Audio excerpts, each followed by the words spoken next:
Good morning. എന്തുണ്ട് വിശേഷം? എല്ലാവർക്കും സുഖമല്ലേ? അപ്പോൾ ഞാൻ വന്നിട്ടുള്ളത് ഇന്നത്തെ യൂണിവേഴ്സൽ ഗൈഡൻസ് നോക്കാൻ വേണ്ടിയിട്ടാണ്. ഇന്നത്തെ ദിവസം നമുക്ക് എങ്ങനെയുണ്ടെന്ന് നോക്കാം. ഇന്നത്തെ യൂണിവേഴ്സൽ ഗൈഡൻസ് എന്താണെന്ന് നോക്കാം. ഇന്നത്തെ ദിവസം നമുക്ക് എങ്ങനെയുണ്ടെന്ന് നോക്കാം. പോസിറ്റീവായിട്ടിരിക്കണേ, പ്രാർത്ഥനയോടെ ഇരിക്കണം. ഓക്കെ.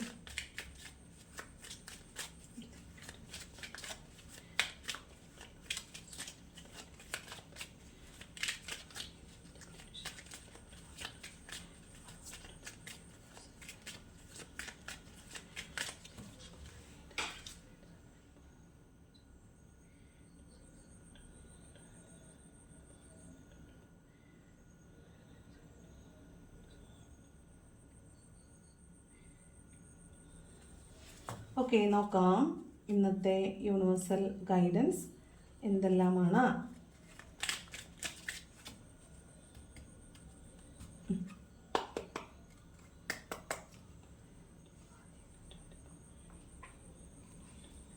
നോക്കാം. ഫസ്റ്റ് കാർഡ് വന്നിട്ട് സൺ കാർഡാണ്. വളരെ നല്ലൊരു ദിവസമാണ്. നിങ്ങൾ വളരെ ഹീൽ ചെയ്തിട്ടുള്ള ഒരാളാണ്. നിങ്ങൾക്ക് പഴയ വേദനകളായിട്ട് ഇപ്പോൾ ഫീൽ ചെയ്യുന്നില്ല. നിങ്ങൾക്ക് ചില ഓർമ്മകളൊക്കെ വരുമ്പോഴും ആ ഓർമ്മകളെ നിങ്ങൾക്ക് ഒരു പുഞ്ചിരിയോടുകൂടി ഓർക്കാനായിട്ട് സാധിക്കുന്നതായിട്ട് കാണുന്നുണ്ട്. നിങ്ങൾ കുറേ അധികം ഹീൽ ചെയ്ത് വളരെ ഹാപ്പി ആയിട്ടിരിക്കുന്നതായിട്ടാണ് തോന്നുന്നത്. വളരെ നല്ല സുന്ദരമായൊരു ദിവസമാണെന്ന്. നിങ്ങൾക്ക് ചിലപ്പോൾ നിങ്ങൾക്ക് ദൈവത്തിനോട് കൂടുതലായിട്ട് ചേർന്ന് നിൽക്കുന്നതായിട്ടും നിങ്ങൾ യൂണിവേഴ്സിൽ കൂടുതലായിട്ട് അലൈൻ ചെയ്തിരിക്കുന്നതായിട്ടും തോന്നുന്നുണ്ടായിരിക്കും. ഇന്ന് കൂടുതൽ യൂണിവേഴ്സൽ സിങ്ക്രോണിസിറ്റീസ് നിങ്ങൾക്ക് കാണുന്നുണ്ടായിരിക്കും. പൂമ്പാറ്റകൾ, അതുപോലെ ഏഞ്ചൽ നമ്പേഴ്സ്, ഇതൊക്കെ നിങ്ങൾ കൂടുതലായിട്ട് കാണാൻ സാധ്യതയുണ്ട്. അതുപോലെ നിങ്ങൾ മുൻപ് നിങ്ങൾ രാത്രികളിലൊക്കെ ഉറങ്ങാൻ കിടക്കുന്ന സമയത്ത് ഓർക്കുമ്പോഴാണോ നിങ്ങൾ ഭയങ്കരമായിട്ട് പെയിൻഫുൾ ആയിരുന്നത്, ചില സംഭവങ്ങൾ ഓർത്തായിരിക്കും നിങ്ങൾ എല്ലാ ദിവസവും വല്ലാതെ ഒറ്റപ്പെടുന്ന സമയങ്ങളിൽ നിങ്ങളെ വൂണ്ടഡ് ആക്കുന്ന ചില സംഭവങ്ങളിലേക്ക് നിങ്ങൾ ചെന്ന് നിൽക്കുന്നുണ്ടായിരിക്കും. ഇപ്പോൾ കുറച്ച് ദിവസമായിട്ട് നിങ്ങൾക്ക് ആ സംഭവങ്ങളൊക്കെ ഓർക്കുമ്പോൾ നിങ്ങൾക്ക് അത്ര വേദന തോന്നുന്നുണ്ടാവത്തില്ല. മിക്കവാറും അത് നിങ്ങളുടെ ചൈൽഡ്ഹുഡിൽ ഉണ്ടായിട്ടുള്ള കാര്യങ്ങളായിരിക്കും. ആ കാര്യങ്ങളൊന്നും ഇപ്പോൾ നിങ്ങൾ അത്രത്തോളം ഒന്നും വേദനിപ്പിക്കുന്നുണ്ടാവില്ല. അപ്പോൾ നിങ്ങൾ മനസ്സിലാക്കുക, നിങ്ങളുടെ ഇന്നർ ചൈൽഡ് വളരെയധികം ഹീൽ ചെയ്യപ്പെട്ടിരിക്കുന്നു. നിങ്ങളുടെ ഇന്നർ ചൈൽഡ് വൂണ്ടുകളെല്ലാം ഹീൽ ചെയ്യപ്പെട്ടിരിക്കുന്നു. അപ്പോൾ നിങ്ങളുടെ വ്യക്തിത്വത്തിലും അത് പ്രതിഫലിച്ചു തുടങ്ങുന്നു. നിങ്ങൾ കൂടുതൽ ഹാപ്പിയാണ്. നിങ്ങൾക്ക് ഡിപ്രഷനൊക്കെ കുറേ മാറിപ്പോകുന്നുണ്ട്. പ്രശ്നങ്ങളെ കുറച്ചും കൂടെ സ്വതന്ത്രമായിട്ട് കാണാൻ പറ്റുന്നുണ്ട്.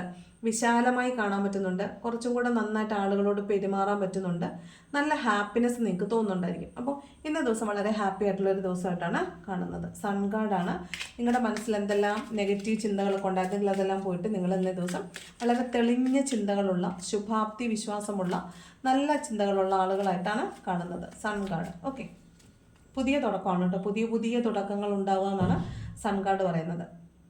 അതുപോലെ ഈ സൺ കാർഡിനകത്ത് നിങ്ങൾ പ്രകൃതിയോട് നിങ്ങളുടെ സന്തോഷം വിളിച്ചറിയിക്കുന്നുണ്ട്. അതുപോലെ പ്രകൃതിയോട് കൂടുതലായിട്ട് അലൈൻ ചെയ്തിരിക്കുന്നതായിട്ട് തോന്നുന്നുണ്ട്. ഇന്ന് നിങ്ങൾ കൂടുതലും മുറ്റത്തിറങ്ങി നടക്കാനോ ചെടികളെയൊക്കെ കെട്ടിപ്പിടിക്കാനോ ഒക്കെ ഉള്ളൊരു സാഹചര്യമുണ്ട്. മരത്തെയൊക്കെ കെട്ടിപ്പിടിക്കുന്നത് ഭയങ്കര ഹീലിംഗ് ആണ് കേട്ടോ. ഈ ഫലവൃക്ഷങ്ങളെ പോയിട്ട് കെട്ടിപ്പിടിച്ചിട്ട് അവരോട് നമ്മുടെ പ്രശ്നങ്ങൾ പറയുന്നതും ഒക്കെ നമ്മൾ കേൾക്കുമ്പോൾ അത് ബ്ലണ്ടറാണെന്ന് തോന്നുമെങ്കിലും നമുക്കത് മനസ്സിലാവും. ഒരിക്കൽ പോയി once you experience it you will understand that it is a truth. നമ്മൾ മരത്തിന് ഫലവൃക്ഷങ്ങളാണ് കേട്ടോ. അവിടെ അതിനെ പോയിട്ട് കെട്ടിപ്പിടിക്കുവാണെങ്കിൽ അതിനോട് നമ്മുടെ സങ്കടങ്ങളൊക്കെ പറയുമ്പോൾ ഭയങ്കര റിലാക്സേഷൻ ഫീൽ ചെയ്യുന്നതായിട്ട് തോന്നും. അപ്പോൾ കൂടുതലായിട്ട് പ്രകൃതിയുമായിട്ട് അലൈൻ ചെയ്തിരിക്കുന്നത് നിങ്ങൾക്ക് ഹീലിംഗ് തരും. അതുപോലെ ഒഴുകുന്ന വെള്ളമില്ലേ, ബീച്ച് സൈഡിൽ പോയിരിക്കുക, വെള്ളത്തിലോട്ട് നോക്കിയിരിക്കുക, അപ്പോഴൊക്കെ നിങ്ങൾ കൂടുതലായിട്ട് ഹീലാവുന്നതായിട്ട് നിങ്ങൾക്ക് തന്നെ മനസ്സിലാവും. ഓക്കെ, അതാണ് first card, sun card. Okay, അടുത്തത് 4 ഓഫ് കപ്സ്. കുറേ പേര് യൂണിവേഴ്സ് നിങ്ങൾക്ക് സമ്മാനങ്ങൾ വെച്ച് തരുന്നുണ്ട്. പക്ഷേ അത് യൂണിവേഴ്സ് തരുന്ന സമ്മാനമാണെന്ന് മനസ്സിലാക്കാതെ കുറച്ച് മണ്ടന്മാർ കുറച്ച് പേര് അതിനെ സ്വീകരിക്കാൻ തയ്യാറല്ലാതെ മറ്റെന്തൊക്കെയോ ചിന്തിച്ച് വേദനിച്ച് വിഷമിച്ചിരിക്കുന്നതായിട്ട് കാണുന്നുണ്ട്. പക്ഷേ യൂണിവേഴ്സ് നിങ്ങൾക്ക് അതിനുള്ള പാരിതോഷികം തരുന്നുണ്ട്. നിങ്ങളത് മനസ്സിലാക്കുന്നില്ല. നിങ്ങൾക്ക് പുതിയ വഴികൾ കിട്ടുന്നതാണ്. നിങ്ങളെ ദൈവം കൈവിട്ടിട്ടില്ല. ദൈവം നിങ്ങൾക്ക് നഷ്ടപ്പെട്ടതിന് പകരമായി സമ്മാനങ്ങൾ തരുന്നതാണെന്ന് മനസ്സിലാക്കാതെ കുറച്ച് പേര് നഷ്ടപ്പെട്ടതിനെ ഓർത്തിരിക്കുന്നതായിട്ട് കാണുന്നുണ്ട്. നിങ്ങൾ അങ്ങനെ ഇരിക്കരുത്. നിങ്ങൾക്ക് പുതിയ അവസരങ്ങൾ വരുന്നുണ്ട്. നിങ്ങൾക്ക് പുതിയ ജോലി ഓഫറുകൾ വരുന്നുണ്ട്. പുതിയ നല്ല സൗഹൃദങ്ങൾ, നല്ല അവസരങ്ങൾ നല്ല ക്രിയേറ്റീവായിട്ടുള്ള ചിന്തകളൊക്കെ നിങ്ങളിലേക്ക് വരുന്നുണ്ട്. നിങ്ങൾ നഷ്ടപ്പെട്ടു പോയതിനെ ഓർത്ത് വേദനിച്ചിരിക്കുന്നത് കൊണ്ടാണ് നിങ്ങൾക്കത് മനസ്സിലാവാത്തത്. നിങ്ങളിപ്പോൾ തീർച്ചയായിട്ടും യൂണിവേഴ്സിൻ്റെ സപ്പോർട്ടോടു കൂടി യൂണിവേഴ്സിൻ്റെ കൈവെള്ളയിലിരിക്കുന്ന ആളുകളാണ്. നിങ്ങൾ വിചാരിക്കുന്നതിനപ്പുറം അബണ്ടൻസ് നിങ്ങൾക്ക് വരാനിരിക്കുന്നു, കാത്തിരിക്കുന്നു. അതിനെ സ്വീകരിക്കുക എന്നാണ്. നിങ്ങളതിനെ സ്വീകരിക്കാൻ തയ്യാറല്ല എന്നാണ് പറയുന്നത്. യൂണിവേഴ്സ് നിങ്ങൾക്ക് സമ്മാനങ്ങൾ വെച്ച് നീട്ടുന്നുണ്ട് മിസ്റ്റർ.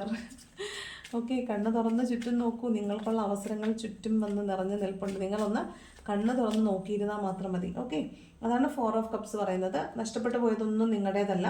ഇനി ഇൻ കേസ് അത് നിങ്ങൾക്കുള്ളതാണെങ്കിൽ തീർച്ചയായിട്ടും അത് നിങ്ങളിലേക്ക് തന്നെ വന്നു ചേരും. ഓക്കെ, ഒരു ടവർ വന്നിട്ടുണ്ട്.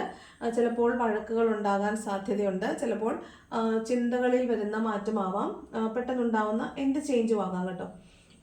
ചിലപ്പോൾ ഉണ്ടാവുന്ന മാറ്റങ്ങൾ പെട്ടെന്നുണ്ടാവുന്ന ഒരു മാറ്റം എന്ന് മാത്രമാണ് ടവറിന് അർത്ഥമുള്ളൂ. ചിലപ്പോൾ നിൽക്കുന്ന സാഹചര്യം എന്താണോ അതിൽ നിന്നൊരു മാറ്റം ഉണ്ടാവാൻ സാധ്യതയുണ്ടെന്നാണ്. ചിലപ്പോൾ അത് വഴക്കാകാനും സാധ്യതയുണ്ട്, അട്ടിമറിയാകാൻ സാധ്യതയുണ്ട്. നിന്ന നിൽപ്പിൽ സാഹചര്യങ്ങൾ അട്ടിമറിക്കപ്പെടാൻ സാധ്യതയുണ്ട്. പെട്ടെന്നൊരു ഒരു സത്യം നിങ്ങളിലേക്ക് വരുന്നത് നിങ്ങളെ പെട്ടെന്ന് തല ചുരുന്ന പോലെ തോന്നുന്ന രീതിയിലൊക്കെ ചില സത്യങ്ങൾ നിങ്ങൾ കേൾക്കാനുള്ള സാധ്യതയുണ്ട്. നിങ്ങൾ ഒരിക്കലും പ്രതീക്ഷിക്കാത്ത ഇടത്ത് നിന്ന് നിങ്ങളെ കുത്തുക, പിന്നിൽ നിന്ന് കുത്തുക ആയിരിക്കാം. നിങ്ങൾ ഒരിക്കലും പ്രതീക്ഷിക്കാത്ത ചില നഗ്ന സത്യങ്ങൾ കേൾക്കുക. നിങ്ങൾ ഒരിക്കലും അത് വിശ്വസിക്കാൻ പോലും, അങ്ങനൊന്നും കേൾക്കാൻ പോലും നിങ്ങൾക്ക് ഇഷ്ടമില്ലാത്ത ചില സത്യങ്ങൾ ചിലപ്പോൾ നിങ്ങൾ കേൾക്കുക. ചിലപ്പം നിങ്ങൾ വളരെ പ്രിയപ്പെട്ട ആളുകളുടെ വേർപാടിനെ കുറിച്ച് അറിയുക, അതാവാം. അപകട വിവരങ്ങൾ അറിയുക, അതാവാം. പെട്ടെന്ന് സാഹചര്യങ്ങളെ ഉൾട്ടടിക്കുന്ന എന്തെങ്കിലും കാര്യങ്ങൾ നിങ്ങൾ കേൾക്കുന്ന ആകാൻ സാധ്യതയുണ്ട് കുറേ പേർക്ക്. ഇനി മറ്റെന്താണെന്ന് നോക്കാം. 5 ഓഫ് പെൻറ്റക്കിൾസും നൈറ്റ് ഓഫ് വാൺസും ഉണ്ട്. അപ്പോൾ എടുത്തുചാട്ടം മൂലം നിങ്ങൾ എടുത്ത ചില തീരുമാനങ്ങൾ അതിന് ബോട്ടം വന്നിരിക്കുന്ന 4 ഓഫ് പെൻറ്റക്കിൾസും ആണ്. അപ്പോൾ ഫിനാൻഷ്യലി നിങ്ങൾക്ക് സ്ട്രഗിൾ ഉണ്ടാക്കുന്നുണ്ട്. എടുത്തുചാട്ടം മൂലം നിങ്ങൾ എടുത്തിട്ടുള്ള തീരുമാനങ്ങൾ ഒന്ന് നിങ്ങൾക്ക് ഫിനാൻഷ്യൽ ലോസ് ഉണ്ടാക്കാൻ പോകുന്നു. അവിടെ നിങ്ങൾ പണം നഷ്ടപ്പെടാതിരിക്കാൻ നിങ്ങൾ അതിനെ കൺട്രോൾ ചെയ്യാൻ ശ്രമിക്കുന്നു. അപ്പം പണത്തിനെ നിങ്ങൾ സംരക്ഷിച്ച് വെക്കുന്നതായിട്ട് കാണുന്നുണ്ട്. അപ്പോൾ ഇതാണ് നിങ്ങൾ ഇൻവെസ്റ്റ് ചെയ്തിട്ടുള്ള പണം. നിങ്ങൾ എവിടെയോ പണം ഇൻവെസ്റ്റ് ചെയ്തിട്ടുണ്ട്. ആ പണം നിങ്ങൾക്ക് എടുത്തുചാട്ടം മൂലമായിരിക്കാം, ഒരു വലിയ ഹ്യൂജ് എമൗണ്ട് ആയിരിക്കാം നിങ്ങൾ ഇൻവെസ്റ്റ് ചെയ്തിട്ടുണ്ട്. എടുത്തുചാട്ടം മൂലമാണ് ചെയ്തിട്ടുള്ളത്. ആ പണം നിങ്ങൾക്ക് നഷ്ടമാകാൻ പോകുന്നു എന്ന തിരിച്ചറിവിൽ നിങ്ങൾക്ക് പെട്ടെന്ന് മാനസികമായി ഭയങ്കരമായ ആഘാതം ഉണ്ടാകുന്നതാണ്. മാനസിക ആഘാതം എന്ന് പറഞ്ഞാൽ ഭയങ്കര മെൻ്റൽ പ്രഷറിലേക്ക് ചിലർ പോകുന്നതായിട്ടാണ് കാണുന്നത്. അതാണ് ഇത്. അപ്പോൾ പണനഷ്ടം ഉണ്ടാവാൻ സാധ്യതയുണ്ട്. ഓക്കെ, സൂക്ഷിക്കണം. ഫിനാൻഷ്യൽ ലോസ് വരാൻ സാധ്യതയുണ്ട്. ചിലപ്പോൾ നിങ്ങളുടെ എന്തെങ്കിലും വിലപിടിപ്പുള്ള വസ്തുക്കൾ നഷ്ടപ്പെട്ടു പോകുന്നതാകാനും സാധ്യതയുണ്ട് കേട്ടോ. വിലപിടിപ്പുള്ള സാധനങ്ങൾ നഷ്ടപ്പെട്ടു പോകുന്നതോ അല്ലെങ്കിൽ നിങ്ങളുടെ ഒരു അശ്രദ്ധ കൊണ്ട് നിങ്ങൾക്ക് വേണമെങ്കിൽ സംരക്ഷിക്കാവുന്ന സാധനങ്ങൾ നിങ്ങളുടെ അശ്രദ്ധ കൊണ്ട് നിങ്ങളുടെ കയ്യിൽ നിന്ന് നഷ്ടപ്പെട്ടു പോകുന്നതാവാം. അപ്പം അങ്ങനെ ഒരു നഷ്ടത്തിൻ്റെ ഇതാണ് കാണുന്നത്. ഓക്കെ, സാധ്യതയാണ് കേട്ടോ. ഇങ്ങനൊരു കാര്യം സംഭവിക്കാൻ സാധ്യതയുണ്ട്, കരുതിയിരിക്കുക. ഗൈഡൻസ് ആണ്. സാധ്യതയുണ്ട്, സൂക്ഷിക്കണം. ഓക്കെ, എല്ലാവർക്കും ഇത് സംഭവിക്കാനല്ല കേട്ടോ. ഇങ്ങനൊരു കാര്യം സംഭവിക്കാൻ സാധ്യതയുണ്ട്. ഓരോ രൂപയും വിലപ്പെട്ടതാണ്. നമ്മുടെ വീട്ടിൽ 1 രൂപ നമ്മുടെ വീട്ടിൽ കിടപ്പുണ്ട്. ഒരു തറയിലാട്ടെ എവിടെ ആട്ടെ ഒരു രൂപ നമ്മുടെ വീട്ടിൽ ഇരിപ്പുണ്ടെങ്കിൽ അതിനർത്ഥം ഒന്നുകിൽ നമ്മൾ ആ വീട്ടിലെ ആരെങ്കിലും പണിയെടുത്ത് കൊണ്ടുവന്ന പൈസയാണ്. അതെന്ത് ജോലിയോ ആയിക്കോട്ടെ, ഒന്നുകിൽ ആ വീട്ടിലെ ആരുടെയെങ്കിലും വിയർപ്പിൻ്റെ ഫലമാണത്, അല്ലെങ്കിൽ നിങ്ങൾക്ക് ആരെങ്കിലും ഭിക്ഷ തന്നതായിരിക്കും. ഈ 2 രീതിയിലല്ലാതെ നിങ്ങളുടെ വീട്ടിൽ ആ പണം വരില്ല, അല്ലേ? ആലോചിച്ച് നോക്കി. ഒന്നുകിൽ നിങ്ങളുടെ വീട്ടിലൊരു പണം ഉണ്ടെങ്കിൽ, 1 രൂപ കാശ് ഉണ്ടെങ്കിൽ, ഒന്നുകിൽ നിങ്ങളത് പണിയെടുത്ത് ഉണ്ടാക്കിയ പണമായിരിക്കും, അല്ലെങ്കിൽ അത് നിങ്ങൾക്ക് ഭിക്ഷ കിട്ടിയതായിരിക്കും. വെറുതെ വഴിയിൽ നിന്ന് കിട്ടിയതാണെങ്കിൽ നിങ്ങൾ പണിയെടുത്തതല്ലല്ലോ, ആരോ ഇട്ടിട്ട് പോയതോ അല്ലെങ്കിൽ അവരുടെ കയ്യിൽ നിന്ന് കളഞ്ഞു പോയതാണ്. അപ്പോൾ അത് ഭിക്ഷയായിട്ടേ കൂട്ടാൻ പറ്റുള്ളൂ. അപ്പം ആ 2 രീതിയിലേ ആ പണം വീട്ടിൽ വരത്തുള്ളൂ. അപ്പോൾ അത് രണ്ടും എനർജിയാണ്. ഓക്കെ, ആ പണം തീർച്ചയായിട്ടും നമ്മൾ അത്രയും മതിച്ച് വേണം, അത്രയും അതിന് നമ്മൾ അത്രയും പണത്തിന് അത്രത്തോളം നമ്മൾ കരുതണം. ഓക്കെ, പണത്തിന് അത്രത്തോളം കരുതണം. ഇല്ലെന്നുണ്ടെങ്കിൽ മണി ബാഡ് കർമ്മം നമ്മളെ പിടികൂടും.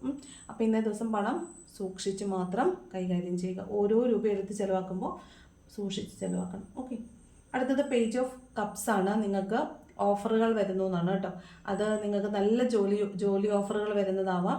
നിങ്ങൾക്ക് നഷ്ടപ്പെട്ടു പോയി എന്ന് നിങ്ങൾ വിചാരിക്കുന്ന ആളുകൾ നിങ്ങളിലേക്ക് തിരിച്ചു വരുന്നതാവാം. നിങ്ങൾക്കൊരു കമ്മ്യൂണിക്കേഷൻ നിങ്ങളിലേക്ക് വരുന്നതാവാം. മിക്കവാറും ജോലി ഓഫറുകളാവാം, പഠിക്കാനുള്ള സാഹചര്യം, സ്കൂളിലേക്കൊക്കെ അഡ്മിഷൻ കിട്ടുന്നതാവാം. അങ്ങനെ എന്തോ ആകാം.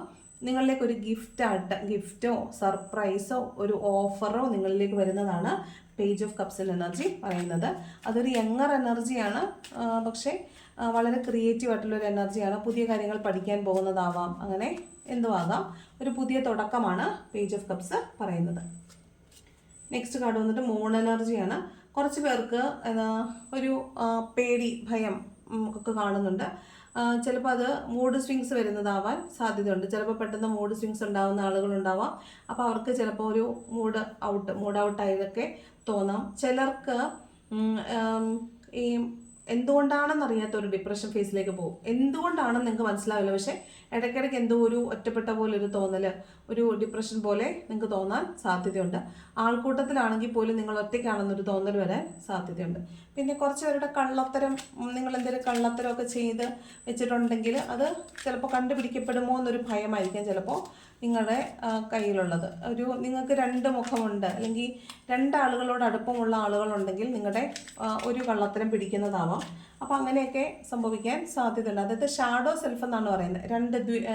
രണ്ട് മുഖം, ഇരട്ട മുഖമുള്ള ആൾ, അല്ലെങ്കിൽ ഡ്യുവൽ പേഴ്സണാലിറ്റി എന്നൊക്കെ പറയത്തില്ല, അതിലൊരു മുഖം അഴിഞ്ഞു വീഴുക എന്നുള്ളതാണ്. അപ്പോൾ നമ്മുടെ ആ കള്ളത്തരം ആളുകൾ തിരിച്ചറിയുമോ എന്നുള്ളൊരു ഭയമുള്ളതാണ് ഈ മൂൺ കാർഡ് പറയുന്നത്. ഓക്കെ, കള്ളത്തരമാണ് കൂടുതലായിട്ട്. കള്ളത്തരം പിടിക്കുക, വഞ്ചന, കള്ളത്തരം, കപടത, മുഖം മൂടി അഴിഞ്ഞു വീഴുക എന്നൊക്കെയാണ് മൂൺ എനർജിയുടെ അർത്ഥം.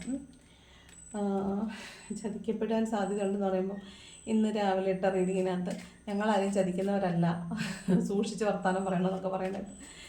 നമ്മളൊരു കാർഡ് എടുത്ത് കാർഡിൻ്റെ മീനിങ് ആണ് പറയുന്നത്. ഓക്കെ, അത് എല്ലാവരും നിങ്ങളെല്ലാം ചതിക്കുന്നവരാണെന്നോ ഒന്നുമല്ല. ഞാൻ എപ്പോഴും റീഡിങ് എടുക്കുമ്പോൾ പറയുന്നത് ഇത് നിങ്ങളോടൊപ്പം എനിക്കും കൂടെയുള്ള റീഡിങ് ആണെന്ന് പറഞ്ഞിട്ടാണ് എടുക്കുന്നത്. അപ്പോൾ അങ്ങനെ മാത്രം എടുക്കുക. ഓക്കെ, അങ്ങനെയൊക്കെ വരാൻ സാധ്യതയുണ്ട്, നിങ്ങൾ സൂക്ഷിക്കണം എന്നാണ് ഓരോ റീഡിങ്ങിലും നമ്മൾ പറയുന്നത് കേട്ടോ. അല്ലാതെ വ്യക്തിപരമായിട്ട് നിങ്ങൾ ആരും എനിക്ക് അറിഞ്ഞുകൂടാ. നിങ്ങളോടൊന്നും നിങ്ങൾ ചതിയന്മാരാണെന്നോ വഞ്ചകരാണെന്നോ ഒന്നും പറയേണ്ട ആവശ്യം എനിക്കില്ല. അപ്പോൾ ഞാനിതൊക്കെ നിങ്ങളോട് പറയുന്നത് ഇങ്ങനെയൊക്കെ വരാൻ സാധ്യതയുണ്ട്, നിങ്ങൾ സൂക്ഷിക്കണേ എന്നാണ് പറയുന്നത് കേട്ടോ.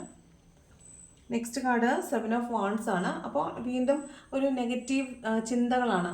നിങ്ങൾ ഒരു ബൗണ്ടറിക്കുള്ളിൽ നിങ്ങൾ ചിലപ്പം ആളുകളിൽ നിന്ന് സെക്ലൂഡഡ് ആയിട്ട് നിൽക്കുക, നിങ്ങൾ ഒറ്റപ്പെട്ട് നിൽക്കുക. അവിടെ എന്നെ ആരും പരിഗണിക്കുന്നില്ല, എന്നെ ആരും വിളിച്ചില്ല, എന്നോടാരും മിണ്ടിയില്ല, എന്നെ ആരും പരിഗണിച്ചില്ല എന്ന് നിങ്ങൾ വിചാരിക്കുന്നതാണ്. നിങ്ങൾ ആ ബൗണ്ടറിക്കകത്ത് കയറി നിന്നിട്ട് നിങ്ങളുടെ ചിന്തകളോട് പ്രതിരോധിക്കുന്നതാണ്. നമ്മളെ ആരും വിളിക്കൊന്നുമില്ല, നമ്മളങ്ങ് കൂടെ പോയി ചേരുക എന്നുള്ളതാണ്. നമ്മളെ ആരും സ്നേഹിക്കത്തൊന്നുമില്ല, നമ്മളെ സ്നേഹിച്ചിട്ട് നമ്മളെ മറ്റുള്ളവർക്ക് സ്നേഹിക്കാൻ വിട്ടുകൊടുക്കുക എന്നുള്ളതാണ്. അപ്പോൾ അങ്ങനെ മാത്രം ചിന്തിക്കുക. ആരും ഇങ്ങോട്ടൊന്നും കൊണ്ട് തരത്തില്ല, നമ്മളാണ് നമ്മുടെ സന്തോഷങ്ങൾ കണ്ടെത്തേണ്ടത്. അപ്പോൾ നെഗറ്റീവ് ചിന്തകളിൽ ഇരിക്കുന്ന കുറച്ച് ആളുകളുണ്ടെന്ന് കാണുന്നുണ്ട്. നിങ്ങൾ അങ്ങനെ നെഗറ്റീവ് ചിന്തകളിലൊന്നും ഇരിക്കേണ്ട. നിങ്ങൾ വളരെ ഓപ്പൺ ആയിട്ടിരിക്കുക. ഓക്കെ, ഓപ്പൺ മൈൻഡഡ് ആയിട്ടിരിക്കുക. അതുപോലെ ആരെയും അമിതമായി വിശ്വസിക്കുകയും സ്നേഹിക്കുകയും ചെയ്യാതിരിക്കുക. അതാണ് നമുക്ക് നമ്മളോട് ചെയ്യാവുന്ന ഏറ്റവും വലിയ നീതി എന്ന് പറയുന്നത്. അടുത്തത് കിങ് ഓഫ് കപ്സ് ആണ്. ഇന്ന് എല്ലാവരോടും വളരെ സ്നേഹമായിരിക്കും, നിങ്ങളോടും വളരെ സ്നേഹമായിരിക്കും. മനസ്സ് കലുഷിതമാണെങ്കിലും നിങ്ങൾ മറ്റുള്ളവരോട് സ്നേഹമൊക്കെ പ്രകടിപ്പിക്കുക എന്നുള്ളതാണ്. സ്നേഹം പ്രകടിപ്പിക്കുക. നമുക്കൊരാളോട് ഇഷ്ടമുണ്ടെങ്കിൽ ആ ഇഷ്ടം അത് ആരോടും ആവട്ടെ, നമ്മുടെ വീട്ടിൽ അച്ഛനോടാവാം, അമ്മയോടാകാം, ഹസ്ബൻഡിനോടാകാം, വൈഫിനോടാകാം, മക്കളോടാകാം. സ്നേഹമുണ്ട്, ഉള്ളിൽ വെച്ച് പുഴുങ്ങി തിന്നാൻ വെച്ചേക്കുമല്ലോ, അത് അടുത്തങ്ങ് പ്രകടിപ്പിക്കണം. അതുകൊണ്ട് നമുക്കൊരു നഷ്ടവും വരാനില്ല. പ്രകടിപ്പിക്കാനില്ലാതെ ഉറങ്ങിക്കിടക്കുന്ന കുഞ്ഞുങ്ങളെ പോയി 10 ഉമ്മ കൊടുത്തിട്ട് എന്താ കാര്യം? അവർക്കിതെല്ലാം അറിയാമോ? അപ്പോൾ അങ്ങനല്ല, സ്നേഹമുണ്ടെങ്കിൽ ആ സ്നേഹം പ്രകടിപ്പിച്ച് തന്നെ നമ്മളത് അവരിലേക്ക് എത്തിക്കുക എന്നുള്ളതാണ്. സ്നേഹം എന്ന് പറയുന്ന ഒരു വലിയ എനർജിയാണല്ലോ. കാരണം ഈ ഭൂമി നിലനിൽക്കുന്ന തന്നെ സ്നേഹം എന്ന് പറയുന്നൊരു അച്ചുതണ്ടിലാണെന്നാണ് ഞാൻ വിചാരിക്കുന്നത്. കാരണം സ്നേഹം ഇല്ലെങ്കിൽ നമുക്ക് ഭയങ്കരമായ ഒറ്റപ്പെടൽ ഫീൽ ചെയ്യും.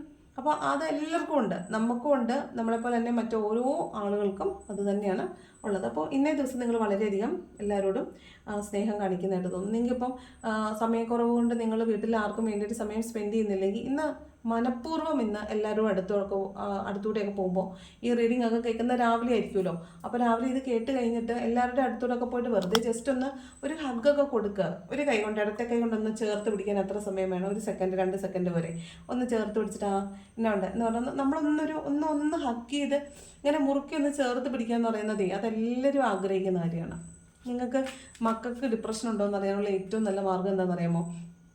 അവരെ പോയിട്ട് നമ്മൾ ഭയങ്കരമായിട്ട് വഴക്ക് പറഞ്ഞിരുന്നിട്ട് നമ്മൾ പതുക്കെ അവരുടെ അടുത്ത് പോയിട്ട് അവരോടൊന്ന് സമാധാനിപ്പിക്കുമോ, സാരമില്ല പോട്ടെ എന്ന് പറഞ്ഞിട്ടൊന്ന് അവരിങ്ങനെ ചേർത്ത് പിടിച്ച് നമ്മളിങ്ങനെ പ്രസ് ചെയ്യത്തില്ലേ, അങ്ങനെ പ്രസ് ചെയ്യുമ്പം ഡിപ്രഷനുള്ള കുഞ്ഞുങ്ങളാണെങ്കിൽ കരയും.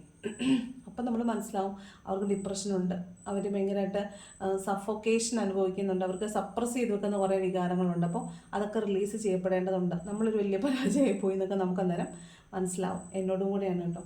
അപ്പോൾ അത് ചെയ്ത് നോക്കണം. അപ്പോൾ വെറുതെ ജസ്റ്റ് ഒന്ന് അടുത്ത് പോയിട്ടൊന്ന് തുളത്തൂടെ കൈയിടാനോ അല്ലെങ്കിൽ അവരുടെ ഷോൾഡറിൽ കൂടെ ഒന്ന് കൈയിട്ടിട്ട് ഒന്ന് ചേർത്ത് പിടിക്കാൻ എത്ര സമയം വേണം? കുറച്ച് സമയം മതി. അപ്പോൾ അതൊന്ന് ചെയ്യാനായിട്ട് ശ്രമിക്കുക. കുഞ്ഞു മക്കളൊക്കെ ഉണ്ടെങ്കിൽ, കുഞ്ഞുമക്കളല്ല മക്കൾ എത്ര വലുതായിക്കോട്ടെ, അടുത്ത് പോയിട്ട് ഒരു ഉമ്മയൊക്കെ കൊടുക്കണം. എത്ര നാളായിട്ടുണ്ടാവും നിങ്ങൾ നിങ്ങളുടെ കുഞ്ഞുങ്ങൾക്ക് ഉമ്മ കൊടുത്തിട്ട്?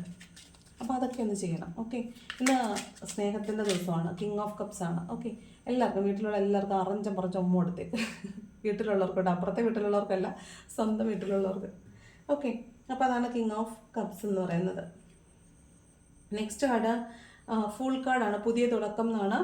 നിങ്ങൾ പാസ്റ്റിനെയൊക്കെ പിന്നിൽ ഉപേക്ഷിക്കുന്നുണ്ടാവും. പാസ്റ്റിൽ കുറേ ആവശ്യമുള്ള വളരെ ചുരുക്കം ചില ആളുകളെ, ചുരുക്കം ചില ഓർമ്മകളെ മാത്രം എടുത്തിട്ട് നിങ്ങൾ പുതിയൊരു യാത്ര പോവുകയാണ്. പുതിയൊരു തുടക്കം നിങ്ങളിലേക്ക് വരുന്നു എന്നാണ് കാണുന്നത്. ചിലപ്പം ഇന്നു മുതലൊരു പുതിയ തുടക്കം ആകട്ടെ. നമുക്ക് വേണ്ടാത്ത കുറേ കാര്യങ്ങളെ ഹോൾഡ് ചെയ്ത് വെച്ചിട്ടില്ലേ, അതിനെല്ലാം റിലീസ് ചെയ്തിട്ട് നമുക്ക് അത്യാവശ്യമുള്ള കാര്യങ്ങളെ മാത്രം എന്ത് ചെയ്യുമ്പോഴും ആലോചിക്കണം, എന്ത് പറയുമ്പോഴും ആലോചിക്കണം.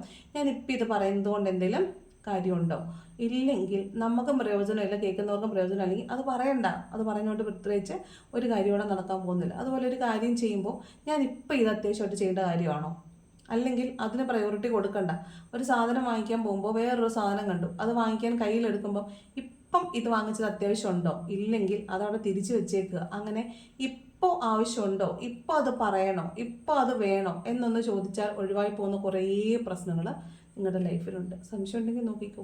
അപ്പോൾ ഇന്നേ ദിവസം അങ്ങനെ ഒന്ന് ശ്രമിച്ചു നോക്ക്. അതൊരു പുതിയ തുടക്കം തന്നെയായിരിക്കും. ഓക്കെ, അതാണ് ഫുൾ കാർഡ് പറയുന്നത്. പുതിയ തുടക്കമാണ്. ചെറിയ യാത്ര കാണുന്നുണ്ട്. യാത്രകൾ എപ്പോഴും സന്തോഷത്തിൻ്റേതാവട്ടെ, മാറ്റങ്ങളുടേതാവട്ടെ കേട്ടോ. അപ്പോൾ യാത്രയൊക്കെ ഉള്ളവർക്ക് ഹാപ്പി ജേർണി. അടുത്ത കാർഡ് പേജ് ഓഫ് പെൻറ്റക്കിൾസ് ആണ്. പണത്തിനെ മാനിഫെസ്റ്റ് ചെയ്യുന്നുണ്ട്. പണത്തിനെ ആവാം, ഒരു വ്യക്തിയാവാം മാനിഫെസ്റ്റ് ചെയ്യുന്നുണ്ട്. മാനിഫെസ്റ്റേഷൻ്റെ കാർഡാണ്. വളരെ സ്ട്രഗിൾ ചെയ്തിട്ടുണ്ടാവും നിങ്ങൾ ഇത് ഏൺ ചെയ്യാൻ വേണ്ടിയിട്ട്. ഒരുപാട് കഷ്ടതകളിലൂടെ പോയിട്ടായിരിക്കും നിങ്ങൾ ഈ പെന്നീസൊക്കെ ഏൺ ചെയ്തിട്ടുള്ളത്. അപ്പോൾ അതിനുള്ള മൂല്യം തീർച്ചയായിട്ടും നിങ്ങൾക്ക് കിട്ടും. അപ്പോൾ നിങ്ങളിന്ന് ഒരു കമ്മ്യൂണിക്കേഷൻ്റെ കാർഡാണ്, കമ്മ്യൂണിക്കേഷൻ്റെയും മാനിഫെസ്റ്റേഷൻ്റെയും കാർഡാണ് പേജ് ഓഫ് പെൻറ്റക്കിൾസ്. ചിലപ്പോൾ നിങ്ങൾക്ക് ഇന്നൊരു കമ്മ്യൂണിക്കേഷൻ കിട്ടാൻ സാധ്യതയുണ്ട്. പണം നിങ്ങളിലേക്ക് അബണ്ടൻ്റ് ആയിട്ട് വരാൻ സാധ്യതയുണ്ട്. ഇഷ്ടംപോലെ പണം ഒന്ന് കിട്ടാൻ സാധ്യതയുണ്ട്. നിങ്ങൾ എന്താണോ മാനിഫെസ്റ്റ് ചെയ്യുന്നത്, അത് ജോലിയാവാം, പണമാകാം, ഒരു വ്യക്തിയാകാം, അത് നിങ്ങളിലേക്ക് വരുമെന്നാണ് പേജ് ഓഫ് പെൻറ്റക്കിൾസ് പറയുന്നത്. വീണ്ടും ഏസ് ഓഫ് പെൻറ്റക്കിൾസ് ആണ്. വീണ്ടും ഫിനാൻഷ്യൽ അബണ്ടൻസിൻ്റെ കാര്യമാണ് പറയുന്നത്, മാനിഫെസ്റ്റേഷൻ്റെ കാര്യമാണ് പറയുന്നത്. എന്താണോ മാനിഫെസ്റ്റ് ചെയ്യുന്നത് അത് നിങ്ങളിലേക്ക് ഇന്നേ ദിവസം നിർബാധം ഒഴുകി വരുമെന്നാണ് പറയുന്നത്. ഓക്കെ, ഏസ് ഓഫ് പെൻറ്റക്കിൾസും അബണ്ടൻസിനെ കുറിച്ചും അതുപോലെ മാനിഫെസ്റ്റേഷനെ കുറിച്ചുമാണ് പറയുന്നത്. അത് വർക്കാവുന്നതാണ്. ഇഷ്ടംപോലെ പണം എന്തായാലും നിങ്ങളിലേക്ക് വരുമെന്നാണ്. വളരെ സുന്ദരമായ ഒരു ദിവസമാണ്. സണ്ണും ഉണ്ട്, മൂണും ഉണ്ട്. ഓക്കെ, 7 ഓഫ് വാൺസ് ഉണ്ട്. ഈ 7 ഓഫ് വാൺസ് പോലെ തന്നെ ഇരിക്കുന്നൊരു കാർഡാണ് ക്വീൻ ഓഫ് വാൺസ്. അതാണ് ബോട്ടം ഓഫ് ദി ഡെക്കിൽ വന്നിരിക്കുന്നത്. അപ്പോൾ ചില പ്രതിസന്ധി ഘട്ടങ്ങളെയൊക്കെ ചിലപ്പോൾ നിങ്ങൾക്ക് ഇന്ന ദിവസം നേരിടേണ്ടതായിട്ട് വന്നേക്കാം. അതിനെ നിങ്ങൾ വളരെ ധീരമായിട്ട് നേരിടണം എന്നല്ല, നിങ്ങൾ അതിനെ നേരിടും. അപ്പോൾ നിങ്ങൾക്കൊരു ധാരണ, നിങ്ങളെക്കുറിച്ച് വ്യക്തമായ ധാരണ നിങ്ങൾക്കുണ്ടാവുക. ഞാൻ എടുക്കുന്ന നിലപാടുകൾ ഉറച്ചതാണ്, ഞാൻ എടുക്കുന്ന നിലപാടുകൾ നിഷ്പക്ഷമാണ്, അത് നിങ്ങളുടെ അറിവിൽ നിന്നും നിങ്ങളുടെ അനുഭവങ്ങളിൽ നിന്നും നിങ്ങൾ ഉണ്ടാക്കിയിട്ടുള്ളതായിരിക്കും. അതുകൊണ്ട് എടുക്കുന്ന തീരുമാനങ്ങൾ ഉറച്ചതാണെന്ന ബോധ്യം വരണമെങ്കിൽ ആ എടുക്കുന്ന തീരുമാനങ്ങളെക്കുറിച്ച് 1-2 വട്ടം ആവർത്തിച്ച് ആലോചിച്ചതിന് ശേഷം മാത്രം തീരുമാനങ്ങൾ എടുക്കുക. അപ്പോൾ അത്ര കൃത്യതയുള്ള ദിവസമായിരിക്കണം ഇന്ന്. ക്വീൻ ഓഫ് വാണ്ടിൻ്റെ എനർജിയാണ്, പാഷൻ്റെ രാജ്ഞിയാണ്. അതിനെ പിന്തുടർന്ന് ചേസ് ചെയ്ത് പിടിച്ചിട്ടുള്ള അതിശക്തയായിട്ടുള്ള ഒരാളാണ് ക്വീൻ ഓഫ് വാണ്ട് എന്ന് പറയുന്നത്. അപ്പോൾ ഇന്ന് വളരെ നല്ലൊരു ദിവസമായിട്ടാണ് കാണുന്നത്. ഓക്കെ, ഈ നഷ്ടപ്പെട്ടതിനെ ഓർത്ത് ദുഃഖിച്ചിരിക്കുന്ന ആളുകൾക്കൊക്കെ നല്ല അടിയം വെച്ചിരുന്നു കേട്ടോ. അവർ പല പ്രാവശ്യം കൊണ്ട് പറയാണ്, പോയതൊക്കെ പൊക്കോട്ടെ, നമുക്കുള്ളതല്ല, നമുക്കുള്ളതാണെങ്കിൽ അത് തിരിച്ച് എവിടെയും പോകത്തില്ല, നമ്മുടെ അടുത്ത് തന്നെ വരും. സമ്മാനം മേടിക്കാൻ താഴെ തന്നെ വരണം. എത്ര മോളി പറഞ്ഞാലും സമ്മാനം മേടിക്കാൻ താഴെ വരണം. അപ്പോൾ നമ്മുടെ അടുത്ത് തന്നെ വരും, നമുക്കുള്ളതാണെങ്കിൽ. ഓക്കെ, മാധവിക്കുട്ടി പറഞ്ഞതുപോലെ നമ്മൾ ഏറ്റവും പ്രിയപ്പെട്ടതായതിനെ, ഏറ്റവും ആത്മാർത്ഥമായി സ്നേഹിക്കുന്നതിനെ സ്വതന്ത്രമായി പോകാൻ അനുവദിക്കുക. നമുക്കുള്ളതാണെങ്കിൽ അത് തീർച്ചയായും നമ്മളിലേക്ക് തന്നെ തിരിച്ചു വരും. അപ്പോൾ അത് മാത്രം മനസ്സിൽ വെക്കുക. അല്ലെങ്കിൽ അതിനെ വിട്ടേക്കുക. നമ്മളെ വേണ്ടാത്തതുകൊണ്ടാണല്ലോ പോയത്. പോയി പണി നോക്കാൻ പറ. കാത് കുത്തിയവൻ പോയാൽ കടുക്കൻ ഇട്ടവൻ വരും. ശാരി പോയാൽ മേരിയും പോയാൽ രാജേശ്വരി, അത്രയും വിചാരിച്ചാൽ മതി. അപ്പോൾ അത്രയേ ഉള്ളൂ. ഹാപ്പി ആയിട്ടിരിക്കണം. നമ്മൾ ദുഃഖിച്ചിരുന്നാലും ഒന്നും പ്രത്യേകിച്ചൊരു പ്രയോജനം കിട്ടാനില്ല. ഹാപ്പി ആയിട്ടിരിക്കുക. ഭയങ്കര വിഷമം വരുമ്പോൾ എഴുന്നേറ്റ് നിന്ന് 2 തുള്ളൽ തുള്ളുക, പാട്ട് വെച്ച് ഡാൻസ് കളിക്കുക. അതൊക്കെയാണ് നമ്മുടെ സ്ട്രെസ് റിലീസ് ചെയ്യാനുള്ള ഏറ്റവും നല്ല മാർഗ്ഗം എന്ന് പറയുന്നത്. ഓക്കെ, അപ്പോൾ ഏഞ്ചൽസ് പറയുന്നത് എന്താണ്? Meditation brings answers. ഇന്ന് തീർച്ചയായിട്ടും നിങ്ങൾ മെഡിറ്റേഷൻ സ്റ്റാർട്ട് ചെയ്യാത്തവർ മെഡിറ്റേഷൻ സ്റ്റാർട്ട് ചെയ്യണം കേട്ടോ. സൺ കാർഡും ഫുൾ കാർഡും ഒക്കെ പറയുന്ന പുതിയ തുടക്കം എന്നാണ്. അപ്പോൾ മെഡിറ്റേഷൻ തുടങ്ങുക എന്നുള്ളത് തന്നെ ആവട്ടെ കേട്ടോ. അടുത്തത് റിക്കവറി ചെയ്തെടുക്കുക എന്നുള്ളതാണ്. നിങ്ങൾ റിക്കവേർഡ് ആവാൻ്റെ എന്തെങ്കിലുമൊക്കെ കാര്യങ്ങളുണ്ടാവും. അതിനെയെല്ലാം നിങ്ങൾ ചാരം മൂടി കിടക്കുന്ന ചില സ്വപ്നങ്ങളൊക്കെ ഉണ്ടാവും. അതിനെയൊക്കെ റിക്കവർ ചെയ്തെടുക്കുക, അതിനെയൊക്കെ പുനരുജ്ജീവിപ്പിക്കുക എന്നുള്ളതാണ്. നല്ല കാര്യങ്ങളെ കേട്ടോ, മോശം കാര്യങ്ങളെ വിട്ടുകളഞ്ഞേക്കണം, നല്ല കാര്യങ്ങളെ റിക്കവർ ചെയ്തെടുക്കുക എന്നാണ്. ലാസ്റ്റ് കണ്ട് വന്നിട്ട് കോംപ്രമൈസ്. എന്തെങ്കിലും ഒരു വശപ്പശക്ക് കാര്യങ്ങളിൽ പെട്ട് കിടപ്പുണ്ടെങ്കിൽ, ഒരു തീരുമാനമില്ലാതെ ചില കാര്യങ്ങളിൽ പെട്ട് കിടപ്പുണ്ടെങ്കിൽ കോംപ്രമൈസ് ചെയ്താൽ മുന്നോട്ട് പോകുമെങ്കിൽ കോംപ്രമൈസ് ചെയ്യാനാണ് ഏഞ്ചൽസ് പറയുന്നത്. ഓക്കെ, അപ്പോൾ ഇതൊക്കെയാണ് ഇന്നത്തെ ഏഞ്ചൽസിൻ്റെ ഗൈഡൻസ് എന്ന് പറയുന്നത്. അപ്പോൾ ഇതാണ് ഇന്നത്തെ ദിവസം. വളരെ സുന്ദരമായൊരു ദിവസമാണ്. എല്ലാ പ്രതീക്ഷകൾക്കും ചിറക് മുളയ്ക്കുന്ന ദിവസമാണ്. പുതിയ തുടക്കങ്ങളുടെ ദിവസമാണ്. വളരെ നല്ലൊരു ദിവസമാണ്. അപ്പോൾ ഇതാണ് ഇന്നത്തെ റീഡിങ്. ഈ റീഡിങ് ഇഷ്ടപ്പെട്ട ലൈക്ക് ചെയ്യുക. ലൈക്ക് ചെയ്യുന്നതിൻ്റെ കൂടെ ഒരു ഹൈപ്പ് ബട്ടൺ ഉണ്ട്, അതും കൂടെ അമർത്തുക. ഇഷ്ടപ്പെട്ടില്ലെങ്കിൽ ഡിസ്ലൈക്ക് ചെയ്യുക. കമൻറ്റ് ചെയ്യാൻ ഇഷ്ടമുള്ളവർ കമൻറ്റും കൂടെ ചെയ്യണം. സബ്സ്ക്രൈബ് ചെയ്യാതെ കാണുന്നവർ സബ്സ്ക്രൈബും കൂടെ ചെയ്യാൻ മറക്കല്ല. Thanks for watching.